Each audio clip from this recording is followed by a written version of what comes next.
బాలీవుడ్ ప్రముఖ నటి మమతా కులకర్ణి ఈ మధ్యన ఎక్కువగా వార్తల్లో నిలుస్తుంది. ప్రయాగ్రాజ్లో జరుగుతున్న కుంభమేళలో సన్యాసం తీసుకున్న ఈమె కిన్నెర అఖాడా నుంచి మహామండలేశ్వరిగా గుర్తింపు పొందింది. అయితే ఇది జరిగిన వారం రోజుల్లోనే మమతపై బహిష్కరణ వేటు పడింది. ఇది చాలా చర్చకు దారితీసింది. మమతపై పలువురు ఆగ్రహం వ్యక్తం చేస్తున్నారు. సినిమా ప్రపంచంలో ఉన్న మమత ఉన్నట్లుండి ఆధ్యాత్మికత దారిలోకి ఎందుకు వచ్చారని పలువురు స్వామీజీలు, సాధువులు ప్రశ్నలు లేవనెత్తుతున్నారు. ఇదే సమయంలో మహామండలేశ్వరం మారేందుకు ఆమె 10 కోట్ల రూపాయలు ఇచ్చారనే ఆరోపణలు వెలువెత్తుతున్నాయి. తాజాగా మమత వీటిపై స్పందించింది. 2015లో ప్రారంభించబడిన కిన్నెర అఖాడా ఉన్నట్లుండి నటి మమతా కులకర్ణిని మహామండలేశ్వర్గా నియమించింది. అయితే తీవ్ర వ్యతిరేకత రావడంతో వెంటనే ఆమెను తొలగించారు. చాలా మంది మత పెద్దలు మమతకు మహామండలేశ్వరి గుర్తింపు ఇవ్వడాన్ని వ్యతిరేకించారు. రామ్దేవ్ బాబా కూడా దీన్ని విభేదించారు.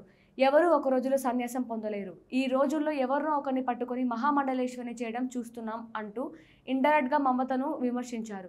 ఈ ప్రశ్నలన్నిటికీ ఇప్పుడు మమత స్వయంగా సమాధానం ఇచ్చింది.